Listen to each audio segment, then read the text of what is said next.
Olá, tudo bem? A nossa avaliação de hoje é com o Fiat Argo HGT. Na versão 2019 ele tem uma redução de preço significativa, atrai mais ao público e eu vou te mostrar todos os detalhes a partir de agora.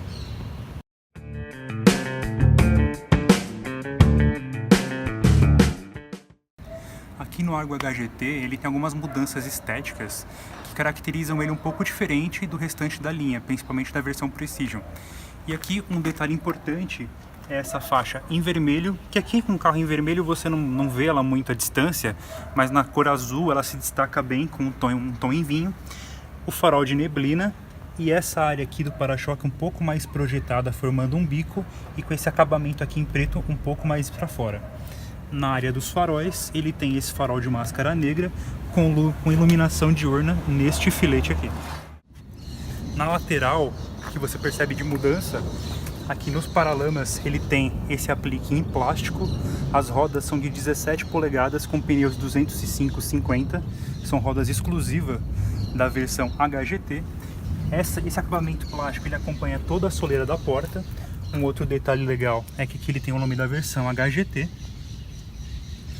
Os retrovisores são em cinza com repetidores de seta.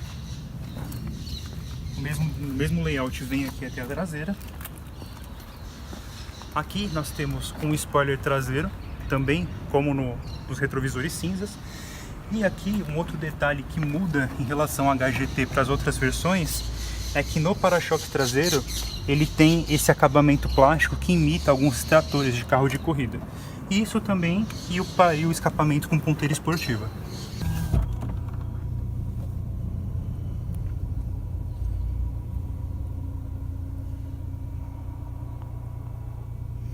E aqui por dentro o principal diferencial é essa faixa em vermelho, que nas outras versões ela é ou em cor cinza ou num tom meio roxo. No HGT é sempre vermelho, independente da cor externa do veículo.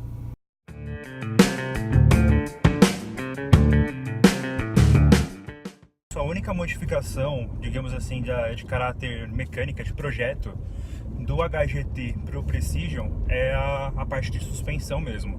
Quando a gente fala em mecânica, é exatamente a mesma. O mesmo 1.8 e-torque com 139 cavalos de potência máxima e 19,3 kgfm de torque máximo também, ambos com etanol no tanque. A principal característica desse motor, principalmente agora nas novas versões, que a partir deste ano, já como versão 2020, o Argo HGT ele sai exclusivamente com câmbio automático de 6 marchas, que é exatamente esse que a gente está aqui dirigindo. Quando ele tinha a opção por câmbio manual, você conseguia extrair muito mais de toda essa potência do veículo, embora ele não seja nenhum esportivo, apesar do caráter visual falando, né? Ele não tem um desempenho assim que seja muito absurdo. Mas com essa transmissão de 6 marchas automática, ela prima muito mais pelo conforto do que pela esportividade. Você percebe que dirigindo o carro, ele sempre privilegia rotações baixas. Quando você consegue controlar bem o pé, ele sempre trabalha com marchas mais altas do que o costume em outros câmbios automáticos.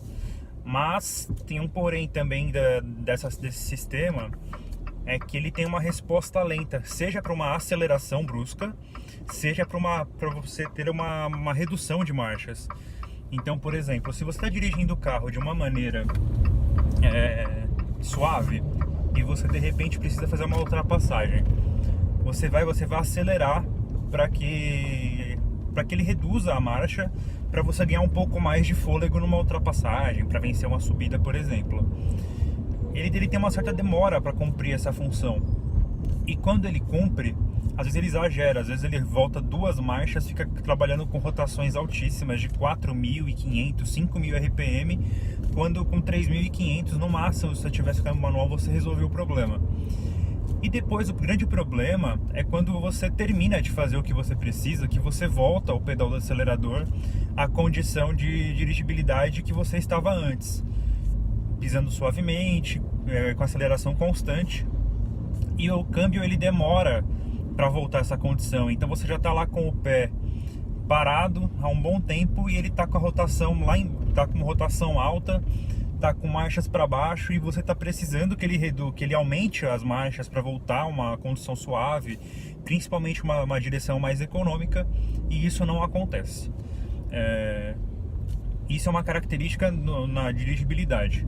Um outro porém, por ele ser um esportivo, né, eu considero que ele precisaria ter aqui no câmbio automático a função Sport. Ele não tem.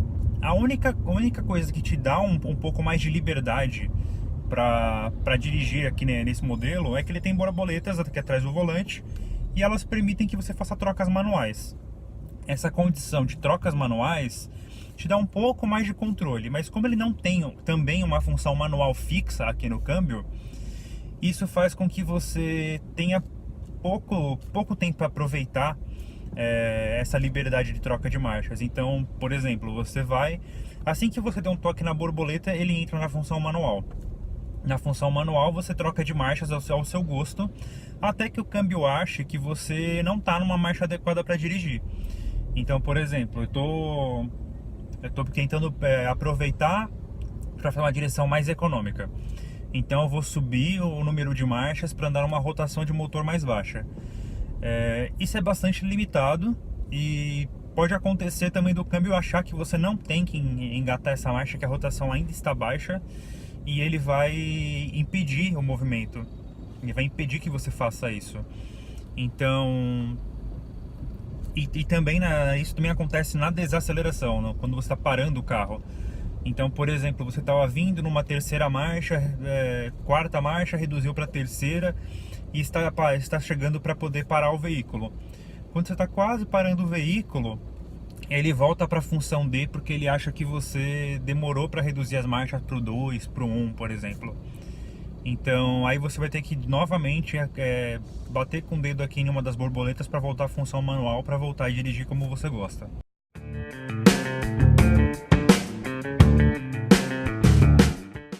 Um ponto elogiável aqui do Argo é o conforto de direção dele. Então, a configuração dos bancos, você tem a possibilidade de trabalhar com regulagem de altura, você tem a regulagem milimétrica do encosto através de uma roldana. É particularmente o jeito que eu mais gosto quando você tem um banco com regulagem manual. Eu prefiro ficar rodando ali até achar a posição certinha, perfeitamente ajustável para mim, do que quando você tem alavanca, que você tem que puxar a alavanca, o banco deita de uma vez ou sobe de uma vez, e você tem que ir encostando aos poucos até achar uma posição que você acha que tá boa.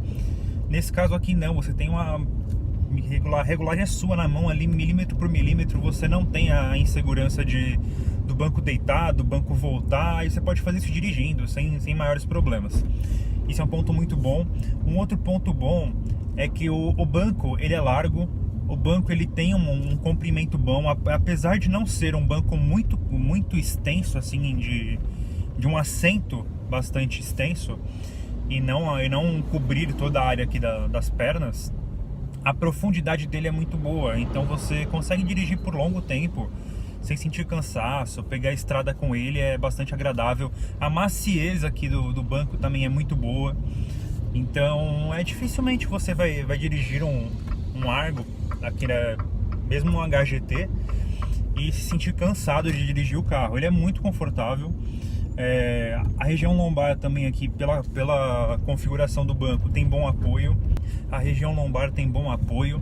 E também para quem segue aqui no banco de trás, a posição que os bancos foram projetados, encaixados aqui, até por conta do entre-eixos, tem um espaço muito bom também. E aqui na minha posição de direção, eu ando confortavelmente na dianteira e posso carregar um adulto aqui atrás sem nenhum problema, porque o espaço que fica entre o banco do motorista e o começo do banco traseiro é um espaço bastante confortável.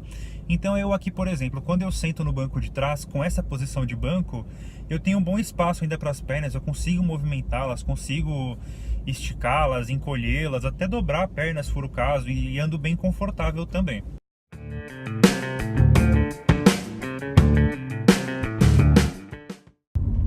Aqui na versão HGT, ele tem alguns itens de série que também são bastante legais para quem está procurando um carro dessa categoria. E vale lembrar também que agora na versão 2020, exatamente esta configuração do Argo, a HGT 1.8 de câmbio automático, foi a versão que mais sofreu redução no valor final. Então isso é bastante incomum até de falar, é um carro que baixou de preço. E quando a gente vai falar aqui de itens de série, alguns destaques, por exemplo, você tem o sistema de partida por botão, por chave presencial. Você tem a tela aqui do painel de instrumentos em TFT de 7 polegadas, colorida. Também a gente tem aqui do lado a central multimídia Uconnect, também de 7 polegadas, que é muito boa também. Ele tem conectividade via Apple CarPlay, Android Auto, tem uma qualidade de som boa. Aqui são, se eu não me engano, são 6 alto-falantes dentro do veículo, com mais 2 tweeters aqui na dianteira. Ele tem uma qualidade de som boa, não é um som potente, mas é um som de resolução clara, de resolução fina, não é um som que quando você aumenta muito o volume ele distorce bastante, ele tem uma qualidade boa.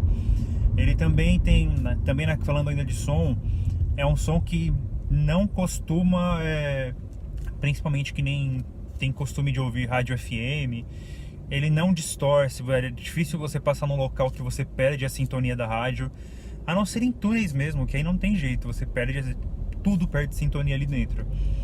Então você consegue ter uma qualidade de som boa, tem uma ótima resolução, tem câmera de ré, tem aqui os controles de chamada por voz no volante, piloto automático, ele tem a SR e também, como em outras versões do Argo, ele também tem o sistema Start-Stop, que quando a gente para o carro, ele desliga o veículo, e quando a gente solta o freio, o pedal do freio, ou começa a acelerar, ele liga o carro muito rapidamente e já está preparado para andar sem maiores problemas. E esse sistema, ele evita de desligar o carro quando você está em subidas, até para evitar que você tenha um efeito de o carro voltar um pouco. Ele tem também um sistema, ele trabalha de acordo com a carga da bateria e dos acessórios ligados. Então, por exemplo, se a temperatura externa está muito quente e você está com o ar-condicionado ligado, ele entende que você não vai conseguir manter a temperatura do carro aqui, mesmo com o carro desligado, em pouco tempo, então ele não desliga para poder manter o conforto térmico. E outros mimos também, que aqui, por exemplo, ele tem um banco de couro, ele tem o painel do ar-condicionado, o ar-condicionado dele é digital. E pra mim, especificamente pra mim, só falta uma coisa assim pra poder falar, olha, essa versão pra mim tá perfeita pro meu gosto de veículo. Pra mim, ele sendo esportivo e também pra honrar a tradição da Fiat, ele precisava de um teto solar. Nenhuma versão do Argo tem, a HGT poderia ter, claro, a gente sabe que tem alguns detalhes de projeto que às vezes inviabilizam algumas coisas. Talvez seja esse o caso do Argo, ele não tem uma estrutura adequada para ter um teto solar, mas para mim é uma coisa que faz falta.